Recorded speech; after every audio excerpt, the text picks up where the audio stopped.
Hey, welcome back to the Barbershop Male Mentor Initiative podcast.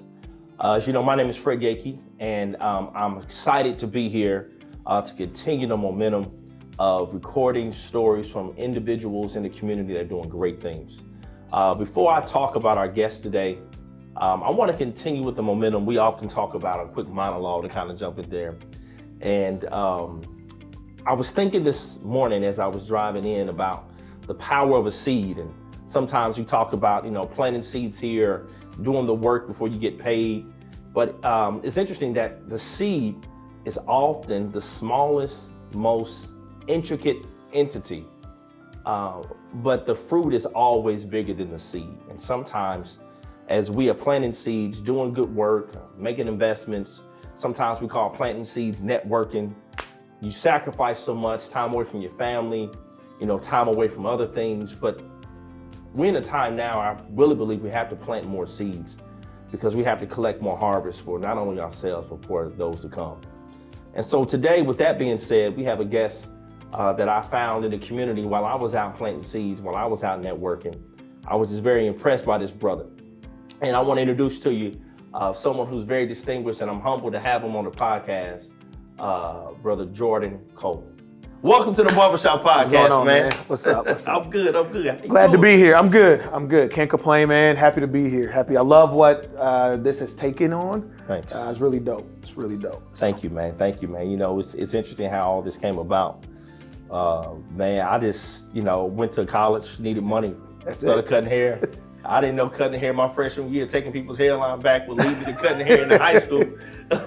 And even how it started, man, this whole room, man, was gifted by someone who saw some seeds planted, and they just said, man, can I put money to make it a real barbershop? So here we go. Man, we certainly honored to be here. But listen, I want to get into a couple of conversations with you, man. Absolutely. People are going to Google you. They're going to look on LinkedIn. So they're going to find out all kind of great things about you. But this whole thing came about because of mentorship, and it kind of taking on its own form, its own process. Can you just share with myself and the audience, what are some things about you, not the work you do, but what are some things about you that drive you to do who you are? I think one is, quite honestly, not having a father growing up. Part of that was, you don't have a father figure in the house, so you kind of look to the streets, you look to maybe gang violence, stuff like that. And I just remember in North Carolina, where I was growing up, I wanted that lifestyle. And something that we're missing in today's society, we're missing those OGs. We're missing the OGs to tell us, hey man, get your butt in the house. This ain't the life you want. I had one back home, and Jay was just honest with me. Was like, look man, you light skinned, you like to dress, this ain't the life you want. Because if you get locked up, you're gonna be a little female. And so really, from early on, it's like, all right, so where do I find guidance? And it started in the church, and then it was sports. And sports really got me into that. And so as I grew up, the one thing I always told myself was, one, I'll never be like my dad at the time, but then two, I'll always make sure that I'm reaching back. And it started my freshman year in college. Went to an elementary school and said, hey, I want to help mentor. What can I do? And I had a mentee. His name was Jimmy Adams. I used to bring him to campus with me, hang out. And it's funny because randomly, the gift of social media. Yeah. Found him on Facebook, and shout out to him. Thank him for his service. He's in the Navy right now, married, little son. And so being able to see that to come to fruition. And then across the time, just mentorship. People reached out for me. People reached back for me. And so now every day, how can I make the community better? How can I reach back and make sure that there's someone who looks like me that realizes you don't have to dribble a basketball, throw a football, rap a lyric. You can really be successful in corporate America. That's powerful, man. You said a lot. Particularly, man, when you talked about what has driven you was having an absentee father. Yeah. And having an absentee father has caused you to be present, engaged, and wanting to give back because others took time to tell you that this life isn't for you. Yeah. And what's shocking, Fred, is though I didn't have a father, it may have been one of those blessing in disguise. Because, not saying that if I had a father, I may not be where I am, but maybe some thinking could have been different. Maybe some actions could have been different. When I had our daughter, I went to my dad and said, look, I can't be a great father if I'm holding a father wound. And so for the last 7-8 years, my father and I ended up becoming best friends. We talked once a week, multiple times a week, ever since I had my daughter. And God rest his soul, he's left a lineage because my daughter is plays softball. She's really good. She got that from my father. Wow. Because I didn't play softball. He played in the minors. He umpired softball all through the time, he could. Yeah. And so for me, it was like, there's an old lyric that, I'll probably cry when Hope dies, because that person maybe meant more. And I never thought I would cry when my father passed and I was an emotional wreck. Because I had 7 years of being able to understand why he wasn't in my life. It was for the best. My mother made the best decision that said, hey, your dad's not stable. This is for the best. And I just remember times going back to Toledo, Ohio, where I was born, where, I had a Bible from him during the summer. I would visit. He would, take my brother out when we were really little to get breakfast every day before school. So I knew he had the capacity to do it. And in his older years, he used to send my daughter $25 every month when he got his Social Security. You're on a fixed income, but you thought, hey, the least I can do is help my grandbaby. Yeah. And so I miss those times. Yeah. I miss calling on Saturday. This Saturday would have been Ohio State's first game. Big Ohio State's fan. We would have been able to call and talk. Hear that. Yeah. We'll come back to that later. We don't believe in Ohio State. Oh, man. I'm playing. But yeah, we would have been able to have that conversation tomorrow to say, man, what you like about the team, what you think is going to come Saturday. Absolutely. But those times prepared me for where I'm at, both, personally and professionally. That's powerful. Thank you for sharing that. I appreciate that vulnerability. Absolutely. I think it's important because we doing this podcast inside of a high school, and many youth often struggle with the lack of seeing something that they can become. And your story and your transparency of saying, hey, I didn't see that, I think it's a great testimony, not only for the youth, but for people in corporate spaces. Absolutely. That often need to find themselves in others. And I want to kind of use that as the next frame point. Talk a little bit about how your experience in corporate America. You talked about Toledo, Ohio, Charlotte, North Carolina, now Indianapolis. How has those experiences helped to shape where you are in corporate America? Yeah. And is there any advice you can give to someone who was young and up and coming, trying to break into those ranks? Yeah. The experience has always taught me, being from Toledo, Ohio, small city, the most famous person you may know is maybe Life Jennings, right? Jim Jackson. Okay. But what it taught me was never forget the beginning. I go probably back now once a month, even though my father's not there. I go back because I don't forget where I come from. I really know what it's like robbing Peter to pay Paul in Charlotte when it came to bills, when it came to, hey, we're going to pay the light bill this month and next month we're going to pay gas and we'll figure it out. And so that always stayed inside of me, right? My mother and I had a conversation this past Monday on her birthday, and I said, growing up, I felt poor. Happy birthday, Mom. Yeah. Mom, I was poor. Yeah. So, but y'all had love. I said, Mom, that's cool. But you didn't get picked on when you went to school. When you got one pair of shoes in August that had to take you through December, through basketball season, and maybe to the next year. Yeah. But I thank God for my mom because she raised two young black men. Both of us, surprisingly, are in banking. What? My brother is at TD Ameribank in Charlotte still. Obviously, I'm with Bank of America, but when I look back, I said, man, these tough times brought me to where I am. When I first got married, my wife was so stressed out because she came from a 2-parent household. Yeah. Didn't struggle with bills. Yeah. We had one income at 40 grand with 2 people. Yeah. How we making it? I didn't stress. I know what this is like. Yeah. But what it taught me was to work hard. Yeah. We all know the saying, right? Hard work beats talent when talent doesn't work hard. But for me, the hard work was being diligent, showing up every day. In corporate America, unfortunately, code switching is real. And you may not have to agree with that, or you may not believe that is real. But I work for a large bank, and the bank has never once, any of the banks I work for, said, hey, you need to change this, or hey, you need to change that. I'm just hyper aware. I used to be a corporate banker. Sitting across the table from me is a Caucasian male, likely. His business brings in $30 million. He does not want to see a black man with a beard. It sucks. So, okay, I can tone that down. I'll wear a goatee. I'll keep my hair low, tight, and I'll put on a black, blue, or gray suit. But now, the community is asking me for money. And you're going to get everything that Jordan gives, his whole authentic self. The reason I've been at Bank of America so long, because we have a saying. That's good, man. Bring your whole self to work. Whatever that whole self is, bring that to work. I bump loud music when I pull in the garage. It doesn't matter what it is. It depends on the day. But you're going to hear my music. Normally in the morning it's gospel. Because you mentally, you get my mind together on a 35-minute drive to work.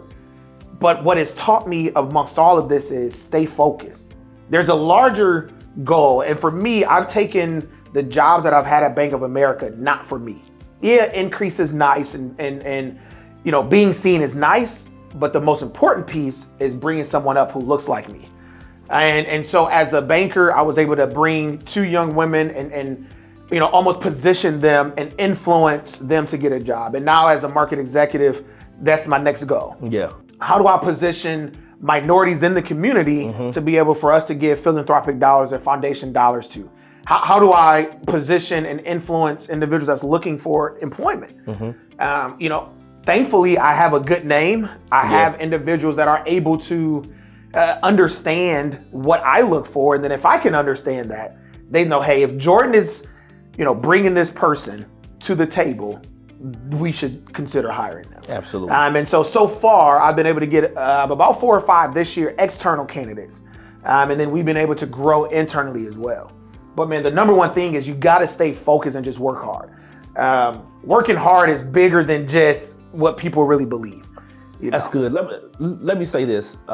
What is your perspective, man? Because I was reading an article and it talked about the climate that we're in now, that many executives, leaders are having a hard time sustaining certain generational talent. And I think the article was saying that certain generations believed in hanging out at one job and going through ups and downs and being there 10, 15, 20 years with the opportunity maybe to have different roles there. Or they just stay in one role, but they can be there. But then there's this new wave of employees where they come in, I don't know if it was entitlement, but they come in and they have a sense of like, okay, I need to have upward mobility, or this doesn't right, or you're not meeting to my needs, or I need to give here. What are you seeing in that kind of wave? And where are you at in that? So one thing we're seeing is we are keeping people at Bank of America and Merrill Lynch. We're keeping them, I'll be honest. We just had someone celebrate 50 years in our market. Financial advisor with Merrill. You do have that the youth that is very interested in the dollar search, right? But that dollar search can hurt you. I'm a firm believer in staying where you're being welcome. Again, I was at 2 previous institutions, one for 5 years, one for 2.5. The 2.5 I left for upward mobility. But you have to be mindful. When I came to Bank of America, there was probably 15 total employees in corporate banking. That was it. So I came in when the pot was still hot. Now people are like, well, how do you grow now? Well, it's tough because we're almost expansioned out. So we're not growing as much. Personally, I gotta be honest, man, Fred, you stay where you're wanted. That's my personal opinion. I had a mentor tell me, and he's no longer with the bank. He's with Maryland Bankers Association, and shout out to Ramon Luby, because you sometimes don't get the individuals, to be honest with you, in corporate America. And the one thing he told me, that's good. He said, Jordan, if you want to grow, there's 2 things that's going to have to happen. Number 1, you may have to leave the bank and come back. Number 2, you may have to leave your city and location to grow within the bank. I've been blessed by God and time. That's it. I applied for a job in New Orleans, going to get the job, and it was God's timing that the young lady who had my job currently, unfortunately, had to move back to California. and same position in New Orleans opened up in Indianapolis. Wow. And again, that's nothing but God. I don't believe in happenstance. Absolutely. Things don't happen just because. I believe that. To your point in the monologue, the seeds that we've sown are starting to reap their harvest. And the harvest that God has given my wife and I is phenomenal. That's crazy. That's great. And that's one thing I really want to like share, because no matter your age, no matter your, maybe you have been transitioning to a new career, like you cannot underestimate the middle, right? I'm seeing a lot of conversations, young and older, that they almost get impatient with humanity. Yeah. And what I mean by that is that they don't take time just to be curious to get, who is this person versus what can you do for me? I need to meet you. Yeah. And when you just invest in the curiosity, things just happen to come together randomly where, you know, you said it best, man. It's all about the value of it, right? And growth happens, and then people kind of have a chance to find out who you really are. So that's great. Okay, so let me switch gears. Yeah. So you talked about your dad, you talked about athletics, you talked about how your daughter kind of generationally is kind of picking up on some of those things. Let me kind of switch the subject here. You talked about the power of a beard, right? And I don't think many people know this, but here at Crystal Ray, obviously our students, they have a job, they go to work. The barbershop, the whole tagline is grooming the outer man. So we got to talk about being fresh. Absolutely. By the way, that's a fresh gleam, by the way. I saw it. So you talked about not having a beard. How important in the professional world is image? To me, this is personally, image is the number one factor in how well you would do in your job. It doesn't matter where you're at.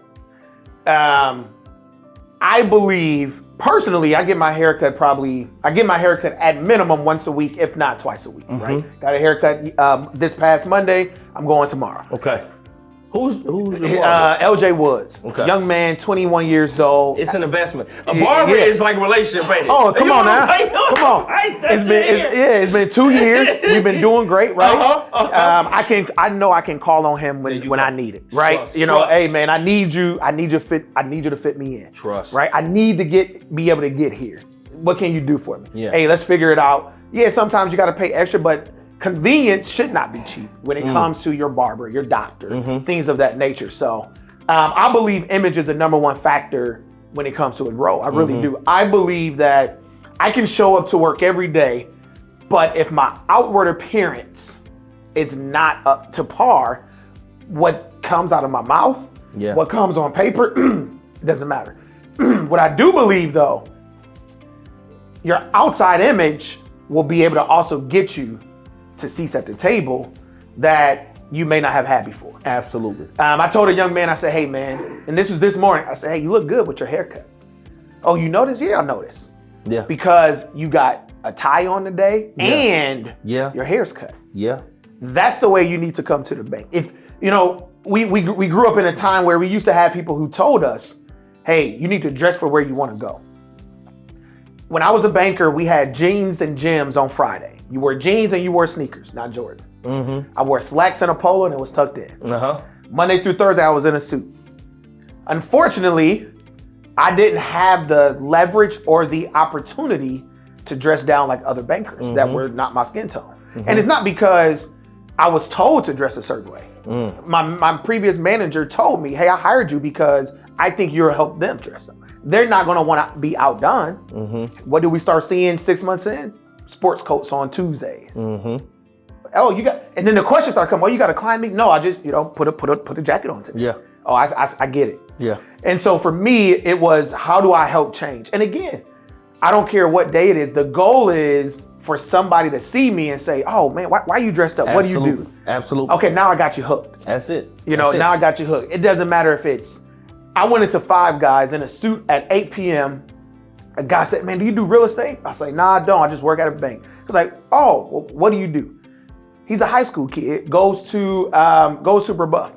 Yeah. His parents don't dress up for their career. So he's like, oh, wait, I could do this? Yeah.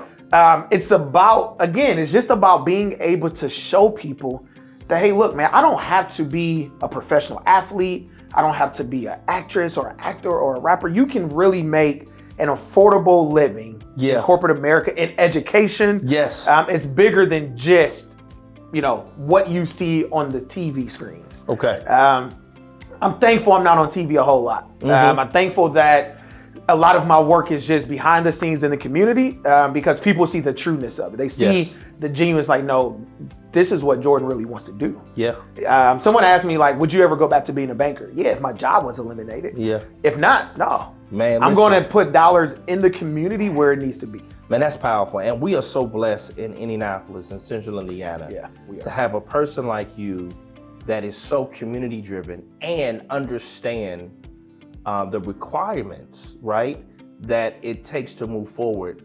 But you're not against helping someone get those requirements. Absolutely not. Absolutely not. Man. We got to help each other. Absolutely. We got to. We got to. And it's not even about sometimes the person that's lacking. Yeah. It's about the person that's at the same level as you. Man, that's real. That just needs the extra push from somebody who looks like them. That's powerful, brother. That's powerful. Man, this is a great interview. I feel the energy going on. Absolutely. You got me going on, and it's not the coffee I had either. I want you to know, it's not because it's the conversation, and you really struck a chord. Okay, last question. Yeah, for sure. Okay, it's an either or. Okay. Okay, and the either or, man, is that I'm gonna throw out two things or two names. You say who it is. Okay. And I feel like this is the barbershop top. We got to do it. All right. Okay? I know where it's going, but I know where it's going. Okay, LeBron James or Michael Jordan? Kobe Bryant. Oh, interesting. Kobe? Kobe Bryant. All right, okay. Why Kobe? I grew up on Kobe. I lived in Charlotte when Kobe was drafted 13th to the Hornets, and we sent him packing for a bag of chips. I was pissed. And you still hold on to him? I held on. I'm still a Lakers fan till this day because of Kobe. Don't matter the highs, the lows, none of that. Why? Okay. I'm gonna be honest. Kobe is like me. I see a lot of structure in what Kobe did in reading his book. I'll be honest, I can be a butthole at times. But a lot of that is not because I'm being a true butthole, it's because I want the best out of you. And that's even in my home. My wife was like, why you answer it like that? I said, because I need you to see the rawness compared to some fluff. And she has now given that back to me. And that's the counterpart. But yeah, Kobe all day long. And yeah, everybody said, well, Kobe is a mimic of Jordan. Well, guess what? If you could be the best at something, why not copy the best? Okay. So I guess Jordan, if you got to do either. No. I appreciate that. I just thought you might have been a LeBron guy. Being more high up. Me and LeBron is almost the same age. Oh my. So okay, that's good. Okay. Yeah. Okay. Let me ask you this. Cars. Yeah. Okay. Corvette or foreign car? I'm gonna go foreign. Part of that is just because, nothing wrong with a Corvette, just too low for me. Driven one, had a chance to ride in one, just a little too low. But foreign gives you a different grasp on life. Okay. Because we see foreign here. Okay. Where that car is manufactured, they see regular. So you get to see the difference in how they drive compared to how we drive here. Okay. And the markup. That's good. Okay. Now I'm gonna ask one that's gonna get close to you. Okay. Ohio State. Okay. Early 2000s. Yep. Ohio State's last championship team. Last championship team easily. Ezekiel Elliott running for 200 yards on Alabama. Over Eddie George. Absolutely. Well, that team though. That team. The team. That team had 7 NFL first-round draft picks. And so you look at. And again, you got to remember, I'll be 40 next year. We got to think about when you become a true fan and you start understanding the game is where, those early 2000s, those are good, but them 2010s was better. Urban Mind. Yeah. Jim Tressel. Jim Terrell sweater vest. Come on, man. Terrell Pryor was my guy. They did him wrong with the tattoo, for his signature, right? And now we talk about all this NIL stuff and how that's changing the lane. That is very interesting. So I love to see what the NCAA has done to Reggie Bush. Okay. The new commercial that just came out with the Heisman House. Yeah. And the tagline just says, I believe it says, "A familiar face is back." And so that's dope. They got his picture up, his trophy. So that they're understanding like, okay, we made it, we did it wrong, and let's correct it. And so I appreciate that. Yeah. Man, thank you so much for coming, man. No, thank you for having me. Going. Absolutely, absolutely. Man, ladies and gentlemen, this is the one and only Mr. Coleman, Jordan Coleman. Unfortunately, he chose Kobe Bryant over, I believe, who was the greatest generational basketball talent of our time. But I appreciate the perspective that this young man has. And if you see him, if there's any other questions, please feel free to reach out to us. Where can people find you at? Anything that we should know that you're doing that we can support? Yeah, I think one is any of my social media is GC_Coleman. Okay. Outside of LinkedIn, it is Jordan Coleman. Just so you don't confuse it with my wife, who is also Jordan Coleman, but my spelling Geordan. So consider George, take off the GE, add DAN. And some things that, anytime that you see something in the community that says Bank of America, just know that there was a thought process behind it. And anything in the community, know that it touched my desk. And it's something that we are thoroughly proud of. And you'll see some stuff coming out real soon. I can't give it away, but just know I have taken a large stake on the east side of Indianapolis to where beautiful. I believe there's chances to grow there. And so last year we did Cafe and Edna Martin Christian Center. We gave them $200,000 flexible funding. This year we have invested more and put a large gift on the east side, and I can't wait.